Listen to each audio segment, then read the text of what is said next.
구체화되고 있습니다. 정말 기대가 되는데요. 그럼 이번엔 대통령님의 축하 말씀을 듣도록 하겠습니다. 이재명 대통령님을 무대 위로 모시겠습니다.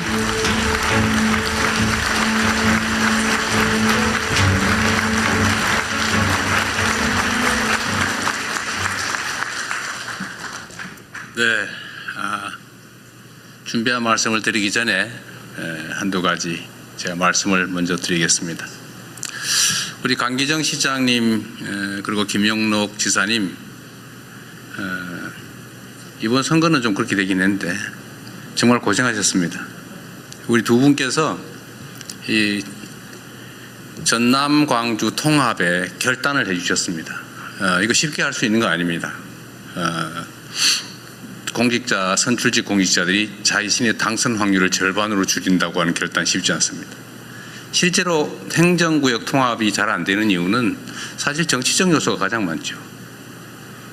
그런데 전남 광주의 새로운 가능성을 위해서 과감하게 통합의 결단을 해주신 대한민국의 지방자치 역사를 새로 써주신 우리 두 분께 박수 한번 드리고 싶습니다.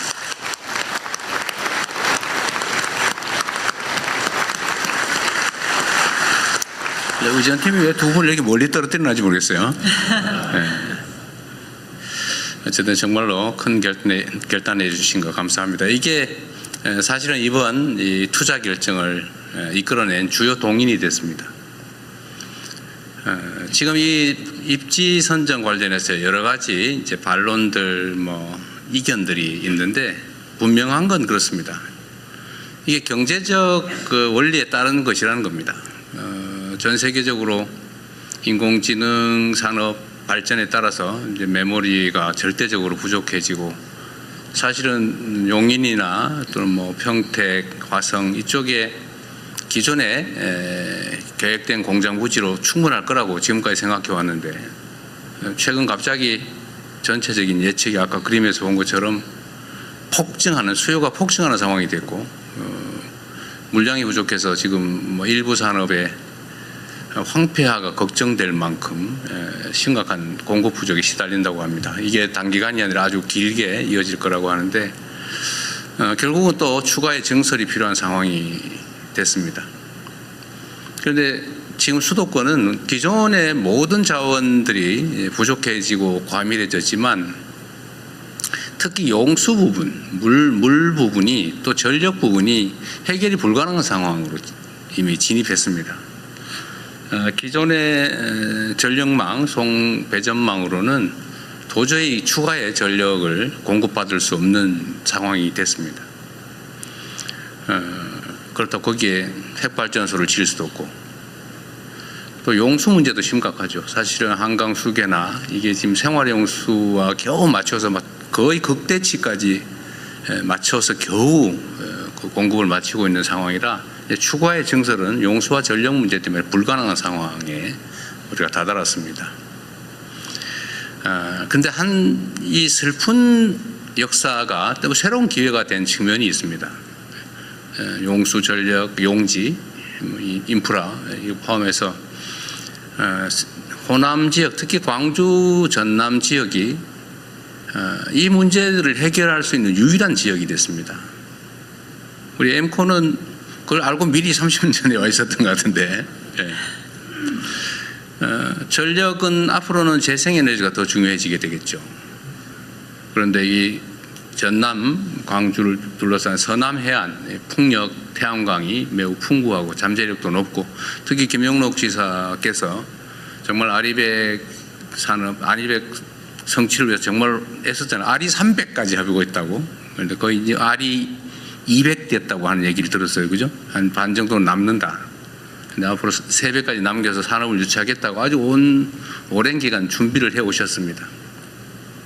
그래서 전력 문제는 여기가 해결할 가능성이 매우 높아졌고 특히 재생에너지 공급 여력이 충분하다라는 게 하나 갖춰졌고 용수 부분은 지금 사실은 사실상 이 호남 지역을 개발해서 배제하면서 농업도시 비슷하게 관리해 오는 바람에 이 수자원 관리가 엉망진창이고 낭비되고 있었습니다. 이걸 조금만 조정하면 어제 수자원 공사 사장 말씀도 그렇고 우리 기후 환경부, 에너지 환경부도 마찬가지 의견을 냈습니다만 지금 당장이라도 63만 5만 톤 정도는 가용하다.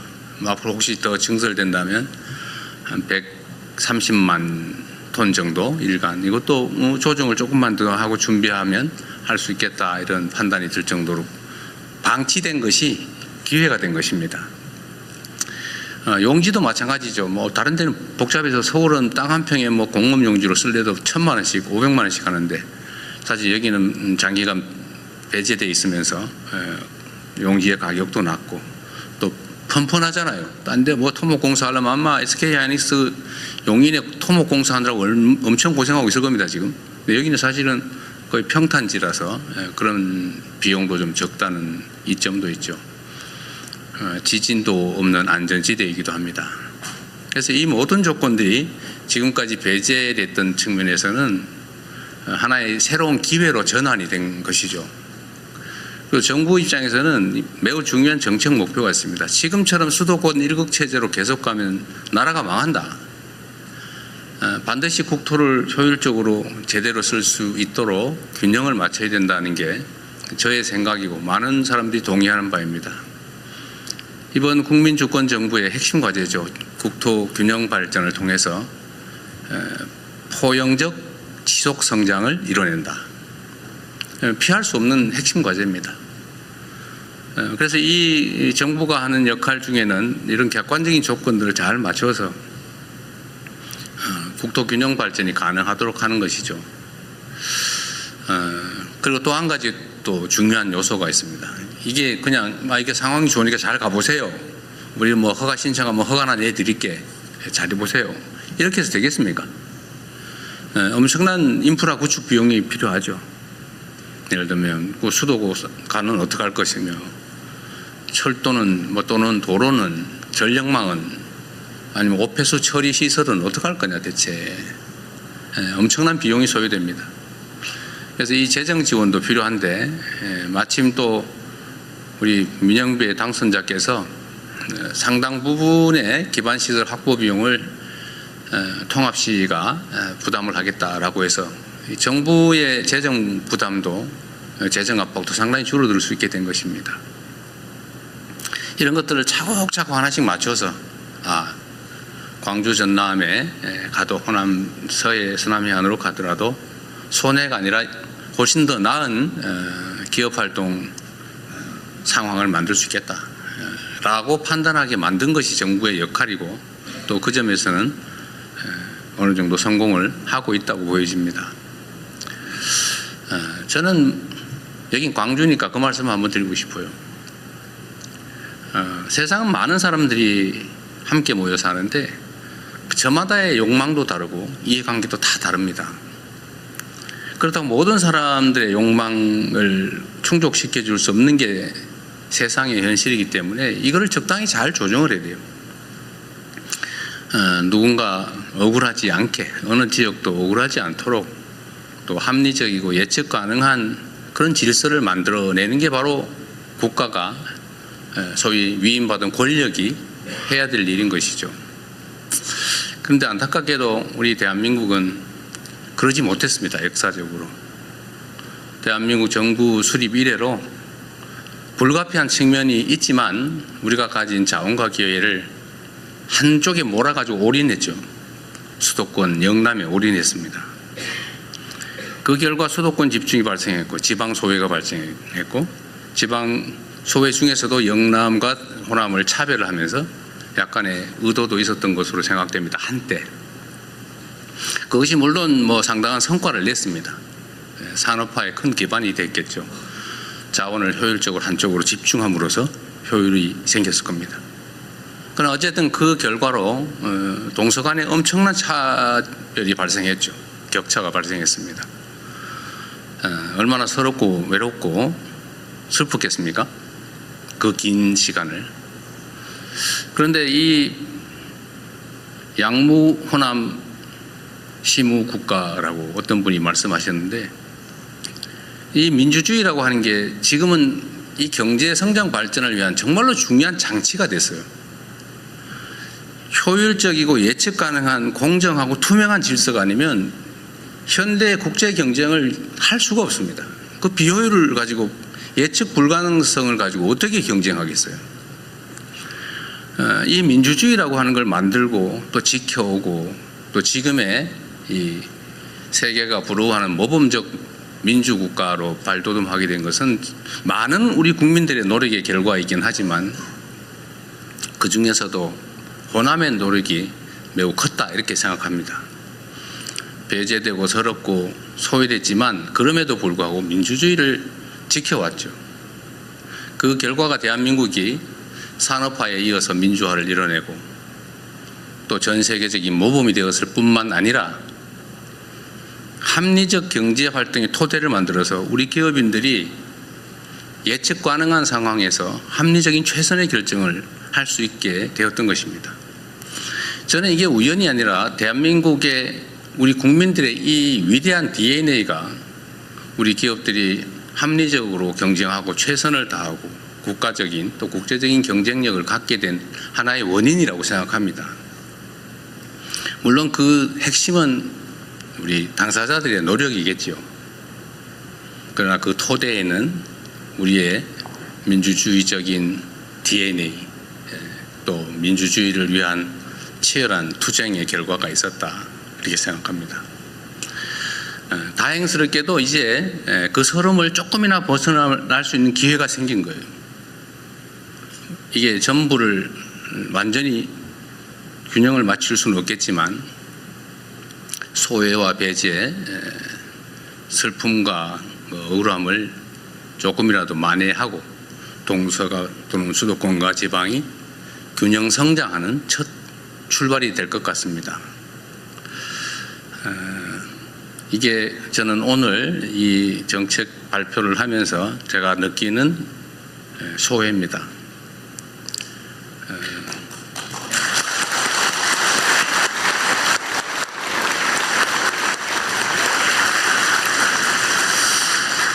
앞으로도 우리 대한민국은 그렇게 나아가야 될 것 같아요.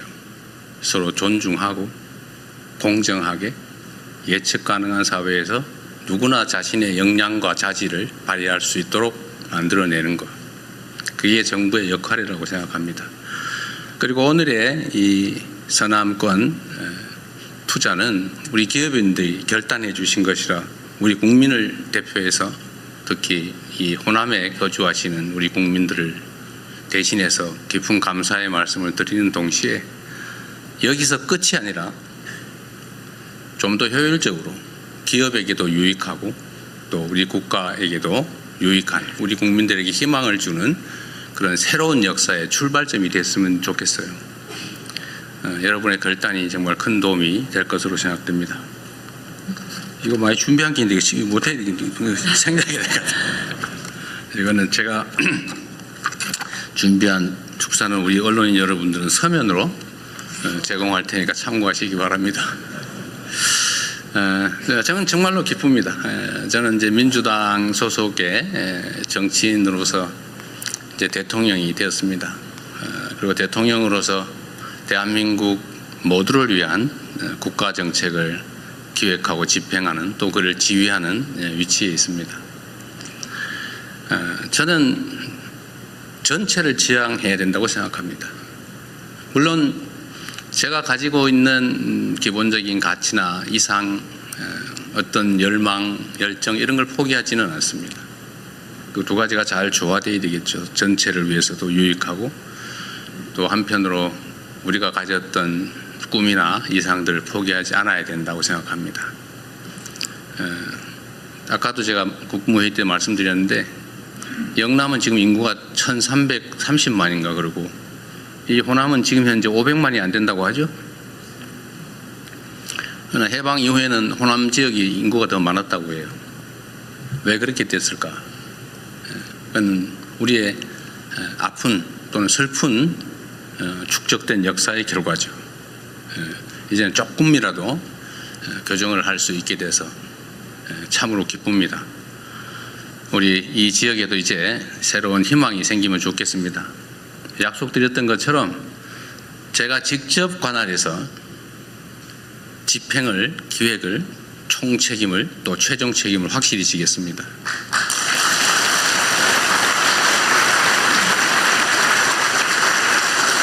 그리고 제가 우리 이건희 이재용 회장님 그리고 우리 SK의 최 회장님한테도 제가 이런 약속을 미리 받았어요. 원래는 순서대로 할 생각이었던 것 같아요. 영연 다 끝내고 그 다음 단계로 얘기를 하시려고 했던 것 같아서 그건 뭐 기본적으로는 그렇게 하시겠지만 지금 수요가 너무 폭증하니까 동시에 추진합시다 이렇게 말씀을 드려서 동의하셨죠?